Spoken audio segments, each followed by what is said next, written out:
Olá a todos e bem-vindos ao Coffee Paste. A minha convidada hoje é a Julieta Aurora Santos, que é fundadora e diretora artística do Teatro do Mar. Olá, boa tarde, Julieta. Muito obrigado por estares aqui a conversar connosco uns minutos.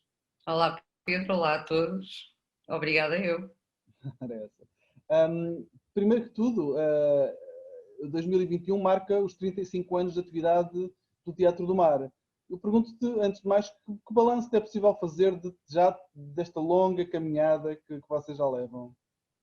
Sim, é efetivamente uma longa caminhada. Nós aparecemos pela primeira vez em público em março de 1985, portanto já há uns aninhos, e vamos, pronto, e este ano completamos este número de 35 anos. É muito difícil resumir 35 anos, é de facto uma caminhada muito grande. Nós começámos com um projeto local, assim só para resumir, dirigido por gente profissional, e a ideia era trabalhar com públicos mais jovens e não tinha outro objetivo que não esse.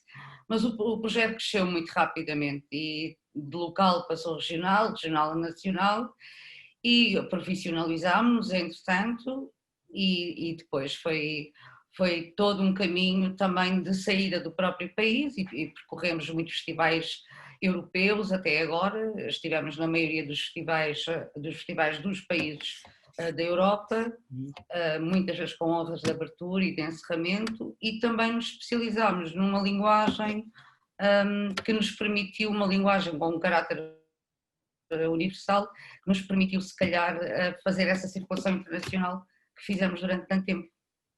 Uhum. E nós vamos falar dessa vossa característica de circulação, também da vossa atividade local, mas eu perguntava, já que estamos, ou que estivemos e continuamos a estar em tempos difíceis, de que forma é que a pandemia que estamos a atravessar ainda, neste momento estamos de novo em evolução de recolhimento, é que vai alterar o vosso modo de operar?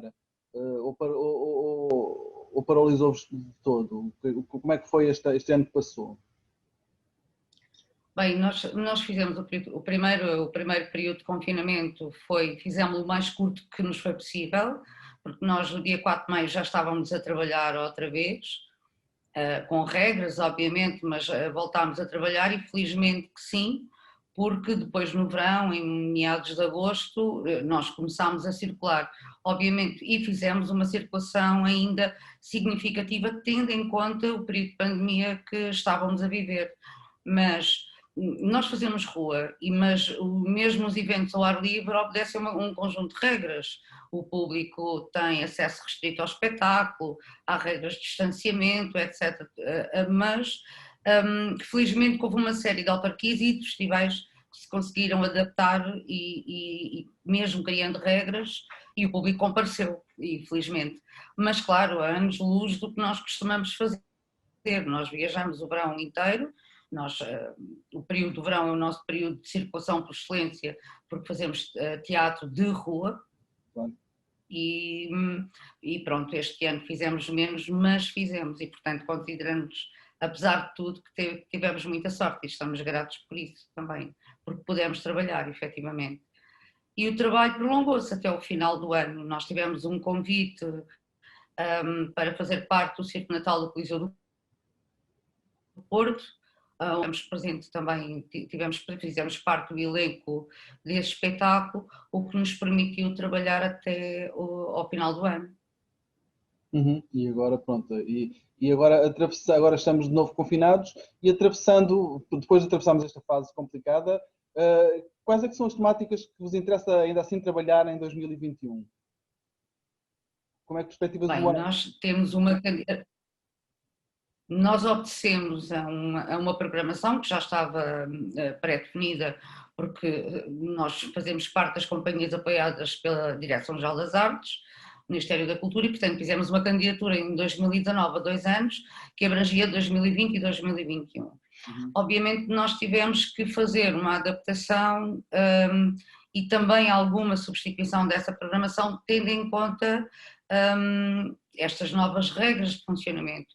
O teatro de rua rege-se também pela proximidade e muitas vezes até através do contacto direto com o público, não era o caso, mas também mas pela proximidade sim, e obviamente que isso de alguma maneira compromete o tipo de trabalho que fazemos e quase que nos obriga a ter um registro muito semelhante ao que se faz nos palcos, que nos distancia da plateia e portanto, há toda uma nova reflexão em relação àquilo que estamos a fazer. Eu tenho esperança de que 2021, apesar de estarmos confinados de novo e ser se calhar e sentir que este tempo pode ser um tempo de reflexão, de trabalho, porque há muito trabalho a fazer a nível da dramaturgia, do planeamento, etc. E podermos começar a trabalhar. A adaptação é relativa este ano e vamos tentar adaptar-nos a elas da melhor maneira, sem comprometer demasiado o nosso trabalho. Vocês estão sediados em Sines. Podes-nos falar um pouco da vossa ligação com a terra e com as pessoas de Sines, da comunidade? Sim, nós temos um trabalho, quer dizer, para além de sermos uma estrutura de criação que circula nacional e internacionalmente, temos uma relação de grande proximidade, mais uma vez esta palavra próximo, que nos é tão cara, digamos assim, de manter esta relação com a nossa comunidade. Eu outro dia dizia-te, e agora esta história de que me orgulho bastante, que é o facto das nossas pessoas daqui se referirem ao Teatro do Mar como a nossa companhia, o nosso grupo de teatro, esta apropriação, digamos assim, para mim é um sinal evidente de que há uma relação recíproca de afeto e de partilha, até porque o trabalho que nós fazemos a nível local, para além de termos um serviço educativo que funciona o ano todo, fizemos muitíssimas vezes, nem consigo nomear o número de vezes que fizemos, de projetos com a comunidade, com o envolvimento da comunidade, a partir da nossa geografia, da nossa história, da nossa memória. E todo esse trabalho que tem sido desenvolvido ao longo destes mais de 30 anos, obviamente criou elos muito fortes e também por isso, de alguma maneira, continuamos aqui, sobretudo pela nossa comunidade, porque é muito difícil estar fora dos grandes centros de opinião, digamos assim. Leva-se mais tempo a ganhar visibilidade e muito mais do que uma companhia que está em Lisboa ou que está no Porto, mas em Lisboa em primeiro lugar. Portanto, estes centros de opinião, mesmo os mídias, estão muito concentrados na capital e mesmo a comunicação social, não é? Na sua maioria. Portanto, eu acho que as exceções confirmam esta regra. Parece que o nosso país se resume a uma capital e isso também de alguma maneira traduz a pequenez muitas vezes em que vivemos, porque há muito mais para além de Lisboa, obviamente, muito mais gente a fazer e a trabalhar e no nosso caso temos a sorte de ter ampliado o nosso raio de ação e de presença, inclusivamente para além do nosso país, não é? O que prova alguma coisa, quero dizer. Era isso mesmo que eu te ia perguntar, essa vossa expansão, ou seja, vocês começaram localmente, expandiram para a região, para o país e internacionalmente com os vossos trabalhos. O que é que significa para vocês poder mostrar o trabalho além fronteiras e pelo país inteiro?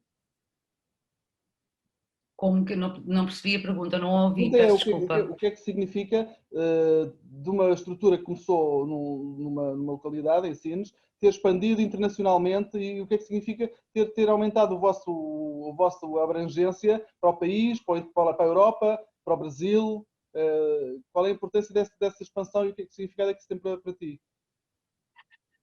Eu costumo dizer que qualquer lugar é um bom ponto de partida para qualquer sítio do mundo e hoje em dia, hoje mais do que se calhar aqui há uns anos atrás, cada vez mais isso é possível.